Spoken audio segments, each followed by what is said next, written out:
Hello guys.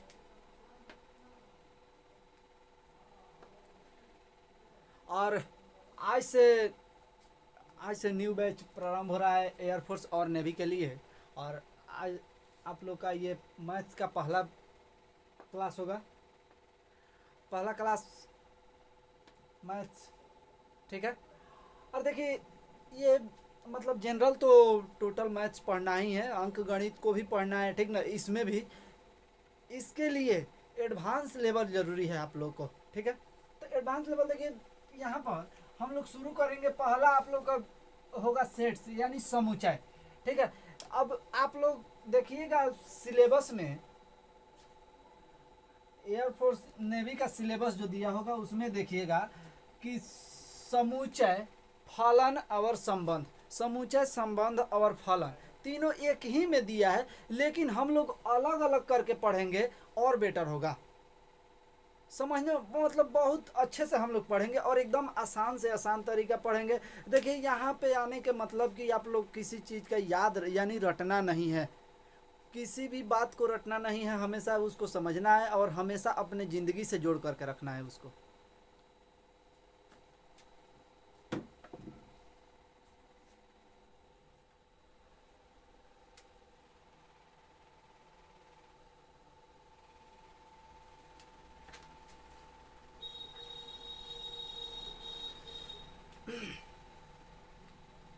और जितना हो सके आप लोग प्रैक्टिस कीजिए, ठीक है।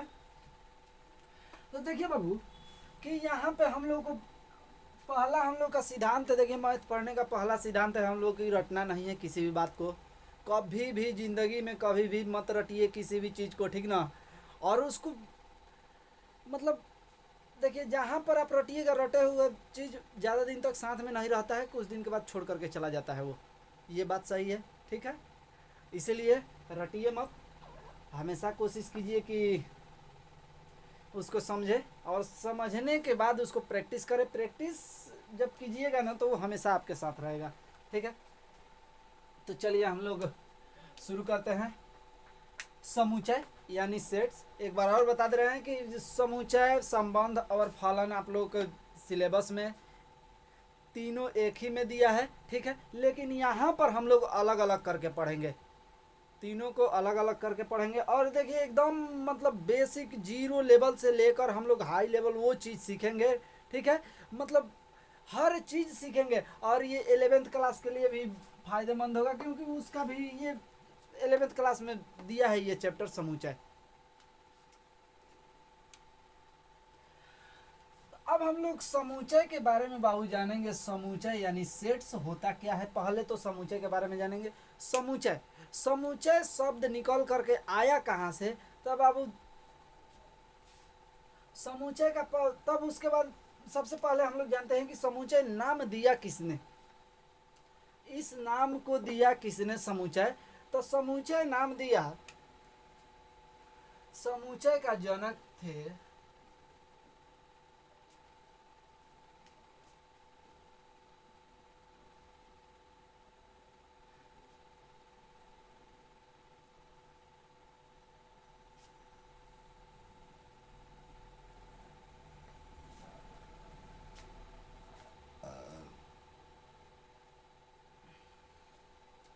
समुच्चय का जनक थे कौन, जॉर्ज केंटर। जॉर्ज केंटर कहाँ के रहने वाले थे बाबू, ये जर्मन के रहने वाले थे। जर्मन, जर्मन के रहने वाले थे। ये कितने, इसका इनका कार्यकाल रहा 1845 से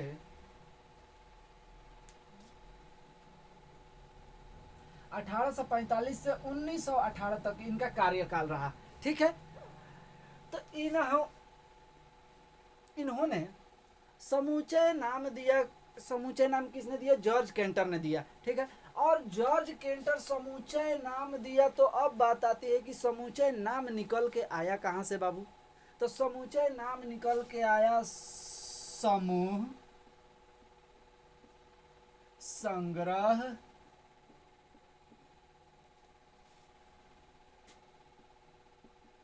या झुंड, ठीक है।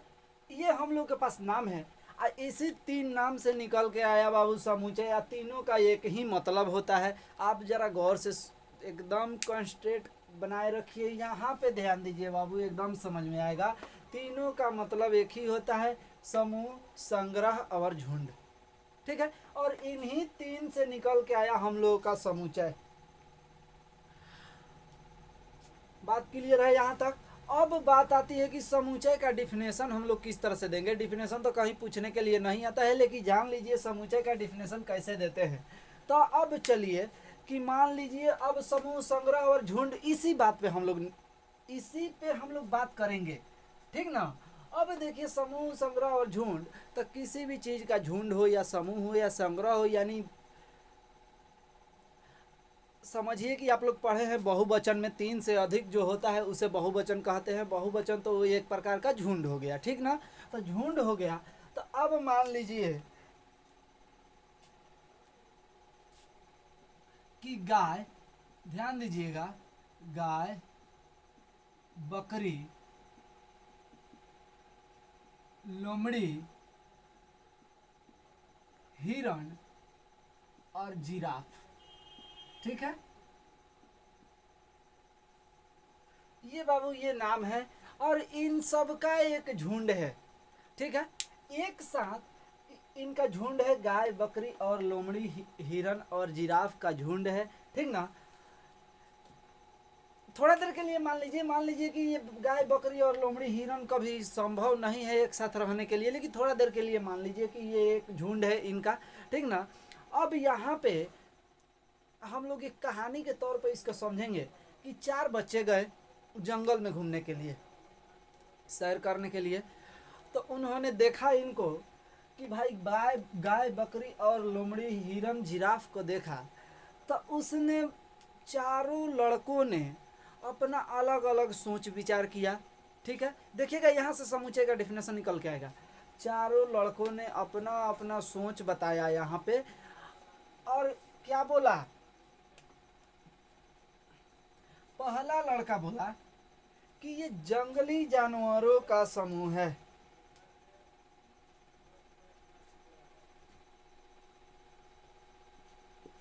जंगली जानवरों का समूह है, ठीक है। यहाँ पर देखिए, अरे किसी भी चीज को हम लोग देखते हैं तो अपने अपने विचार से सोचते हैं ना। वो अभी 4 लड़का उसी विचार से सोचा, बोला कि पहला लड़का बोला कि जंगली जानवरों का समूह है। ये चारों को बोला, इसी चारों को बोला कि जंगली जानवरों का समूह है बाबू। उसके बाद देखिए दूसरा क्या बोला,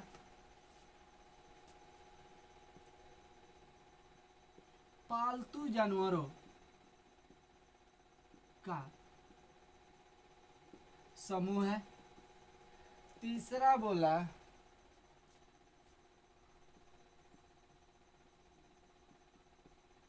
जानवरों का समूह है। चौथा बोला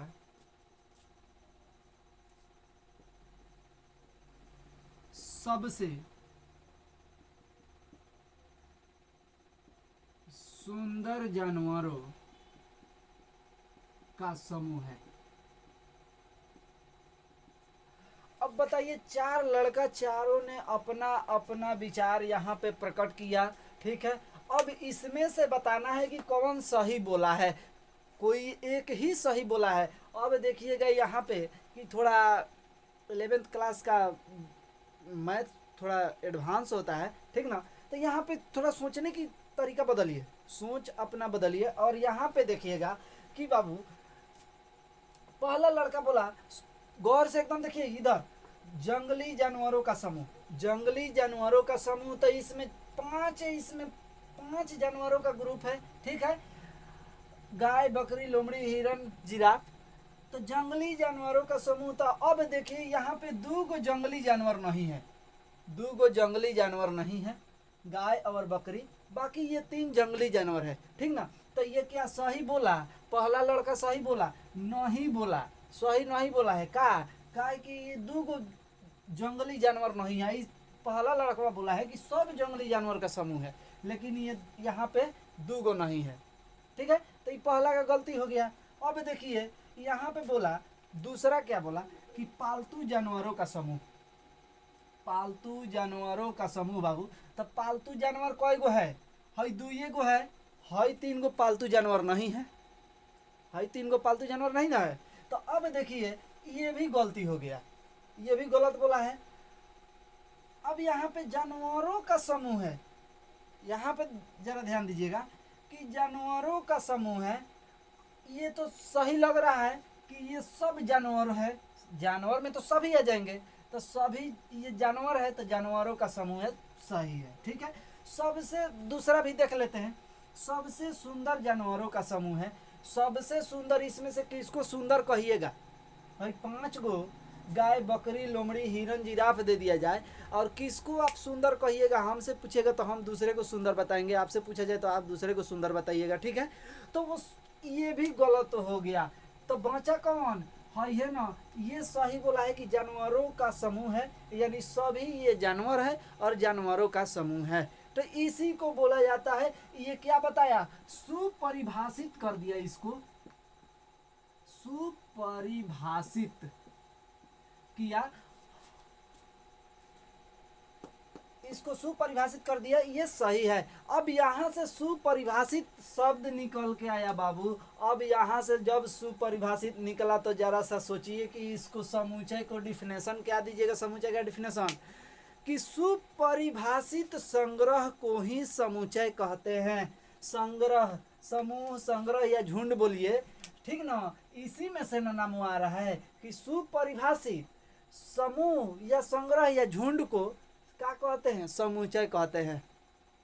एक बार और समझिए, सुपरिभाषित समूहों को समुच्चय कहते हैं, या संग्रह बोलिए या झुंड बोलिए, तीनों का मतलब एक ही होता है, ठीक है। चलिए यहां तक तो कोई दिक्कत नहीं हुआ होगा।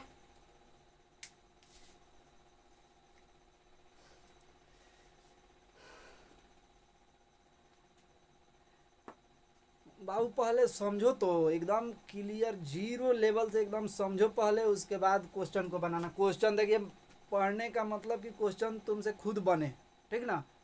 और एयरफोर्स नेवी वाले एकदम तैयार रहिए, ठीक ना। चलिए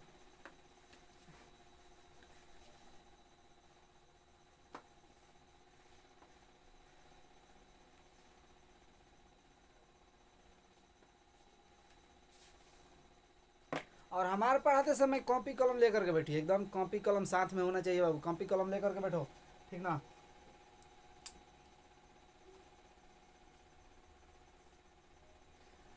अब चलिए, अब हम लोग को, अब तो ये तो गाय, बकरी और लोमड़ी ये सब पढ़ रहे थे, लेकिन मैथ में तो वो पढ़ना नहीं है, ठीक ना, वो तो समझे थे। अब यहाँ पे आइए, एक बार और लिखते हैं, गाय, बकरी, लोमड़ी, हिरन और जिराफ, यही ना था बाबू? यही ना था जिराफ, ठीक ना। अब यहाँ पे ध्यान दीजिएगा कि आपका समुच्चय अब मेन यहाँ से चैप्टर चालू हो रहा है, ठीक है। बात पे ध्यान दीजिएगा, एकदम बात हम जो बोल रहे हैं बाबू उसको पकड़िए, एकदम समझ में आएगा। अब देखिएगा कि 3 चीज पे निर्भर करता है आपका समुच्चय। पहला, तत्व,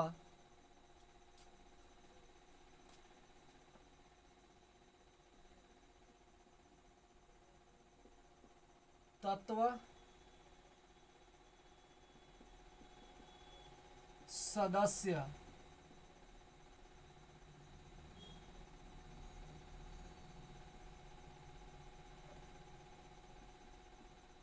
अवयव। ये 3 चीज पर निर्भर करता है आपका टोटल समुच्चय, तत्व, अवयव या समुच्चय, ठीक ना। अब तत्व, अवयव या समुच्चय किसको बोलेंगे, इसको तो पहचानना एकदम जरूरी है। चाहे इसको तत्व बोलिए या सदस्य बोलिए या अवयव बोलिए, तीनों का बात एक ही होता है, ठीक है, एक ही चीज को बोलते हैं तीनों।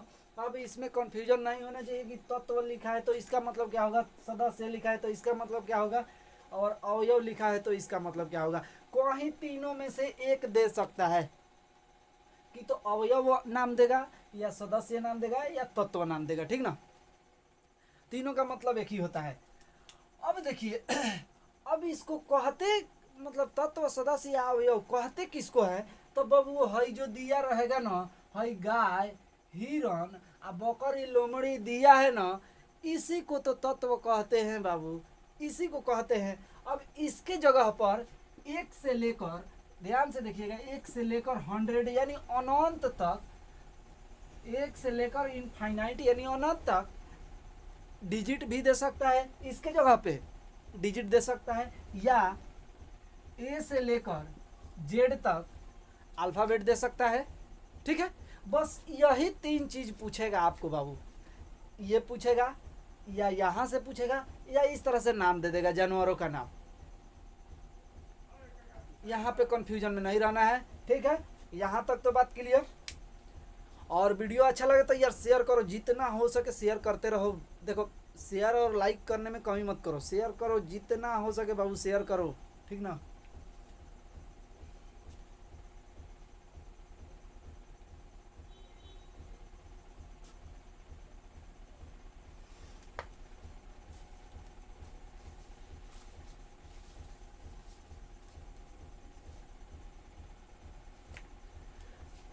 अब चलिए यहाँ पे पहला कंडीशन,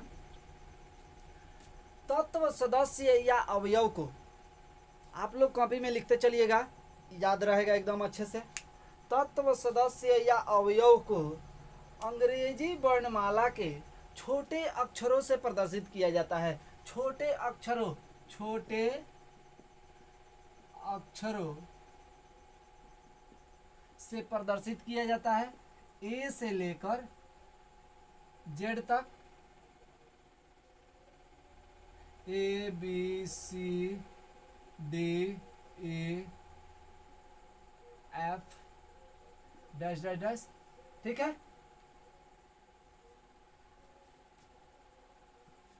तत्व सदस्य या अवयव को अंग्रेजी वर्णमाला के छोटे अक्षरों से प्रदर्शित किया जाता है।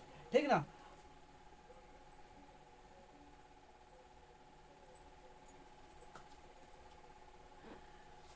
अब यहाँ पे देखिए छोटे अक्षरों से प्रदर्शित, देखिए अब यहाँ पे गाय, बकरी, हिरन, लोमड़ी, जिराफ दिया है ना, इसके जगह पे बाबू, इसके जगह पे अगर ए बी सी डी दिया रहे इस यहाँ पे, तो हम लोग छोटे अक्षरों से हमेशा प्रदर्शित करते हैं। ठीक ना। दूसरा कंडीशन,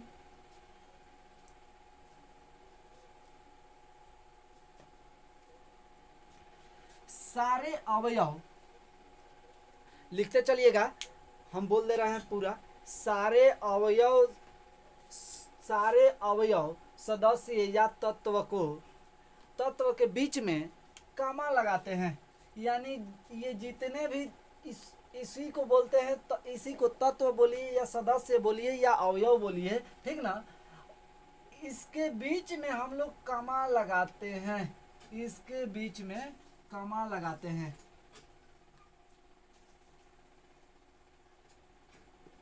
तत्व सदस्य या अवयव के बीच में कामा लगाते हैं।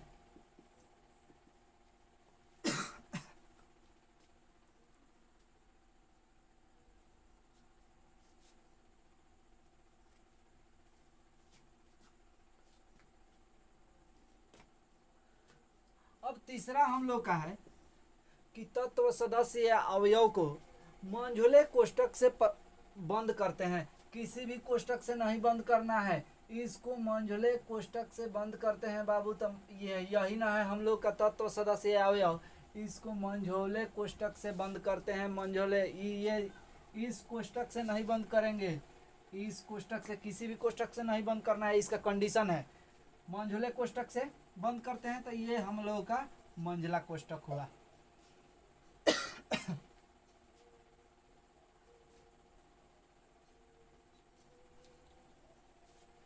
अब जब हम लोग इसको मंझले कोष्टक से बंद कर दिए तो ये एक प्रकार का समुच्चय बन गया। समुच्चय बना, जब कहीं भी देखिएगा कि मंझले कोष्ठक से बंद कर दिया गया तो वो एक प्रकार का समुच्चय यानी संग्रह बन गया, समुच्चय बन गया। तो अब देखिए समुच्चय को, अब जब ये पूरा समुच्चय बन गया तो समुच्चय को हम लोग अंग्रेजी वर्णमाला के, समुच्चय को अंग्रेजी वर्णमाला के बड़े अक्षरों से प्रदर्शित करते हैं।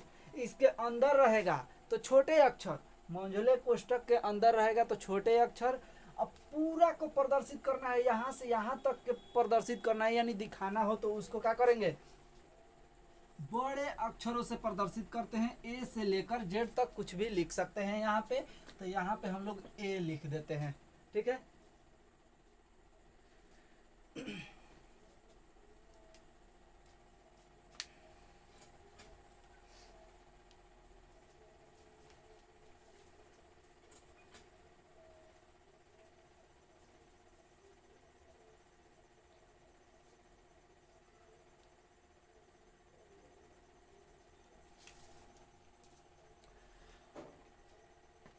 5वां नंबर हम लोग का है समुच्चय में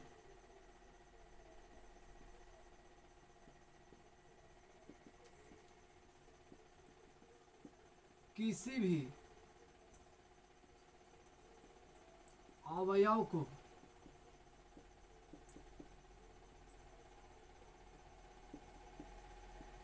दोबारा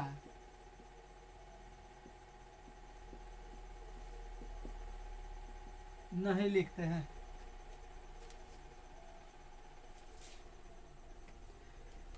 ये बाबू ध्यान में रखने वाली बात है, एकदम मतलब एकदम इम्पोर्टेंट है यहाँ पे कि समुच्चय में किसी भी अवयव को दोबारा नहीं लिखते हैं। इसके अंदर अगर डबल दे दिया जाए, एक अगर ए और ए दिया रहे तो हम लोग एक ही बार ए लिखेंगे, दोबारा उसको नहीं लिखेंगे।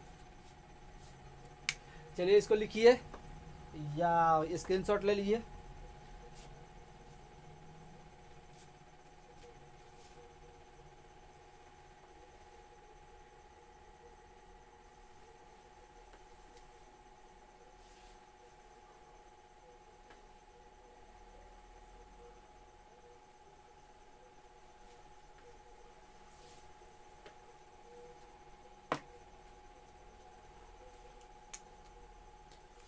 अब हम लोग इस पे कुछ क्वेश्चन करेंगे। पहला,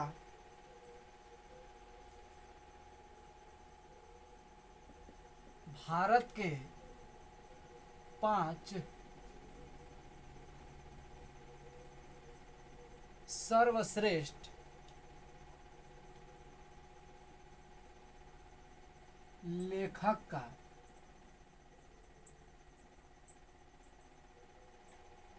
समूह।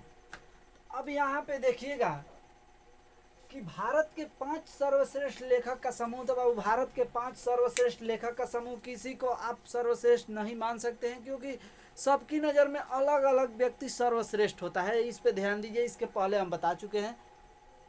ठीक है, सबकी नज़र में ये सुपरिभाषित नहीं है, यहाँ पे ध्यान देना है, डिफिनेशन पे ध्यान देना है कि सुपरिभाषित संग्रह को समुच्चय कहते हैं। तो यहाँ पे सुपरिभाषित नहीं है, क्योंकि भारत के 5 सर्वश्रेष्ठ लेखक का समूह यानी, अब मान लीजिए एग्जाम्पल के तौर पर कि किसी क्लास में 4 बच्चे हैं, 10 बच्चे ले लीजिए, उसमें बोल दिया जाए कि सबसे सुंदर कौन है, तो सबकी नज़र में अलग अलग होता है। ठीक है, तो यहाँ पे देखिएगा कि सर्वश्रेष्ठ यहाँ पे नहीं बताया जा सकता है कि कौन है। ठीक ना, तो ये सुपरिभाषित नहीं है, ये गलत है। ठीक है, दूसरा दिया है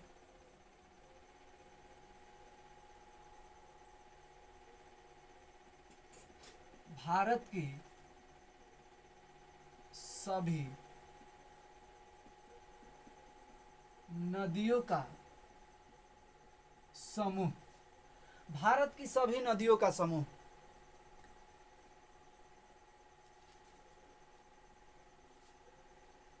तो भारत की सभी नदियों का समूह Ganga,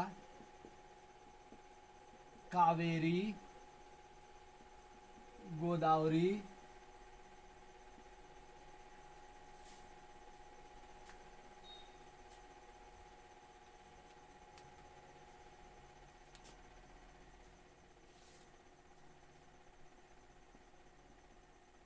Narmada dash dash dash, बहुत सारी नदियां हैं, ठीक है, बहुत सारा नदी हम लिख सकते हैं नदी का नाम। तो यहाँ पे देखिएगा कि भारत के सभी नदियों का समूह, न ही इसमें मतलब इसमें किसी भेदभाव का बात नहीं किया गया है। जहाँ पर भेदभाव का बात होगा वहाँ पे सुपरिभाषित करना पड़ेगा आपको। यहाँ पे देखिए कि यहाँ पे सभी नदियों का समूह, यानी बड़ा हो या छोटा हो या चौड़ा हो, सबकी बात कर रहा है कि गंगा, कावेरी और गोदावरी बोल रहा है सब भारत की सभी नदियों का समूह। तो ये क्या है, सुपरिभाषित है। इस ये एक प्रकार का समुच्चय है। इसको अंग्रेजी वर्णमाला के बड़े लेटर से प्रदर्शित करते हैं इस समुच्चय को। तो इसको ए लिख देते हैं या आर लिखिए, रिवर आर लिख सकते हैं, ठीक है। तो ये हमारा समुच्चय है बाबू, सुपरिभाषित है।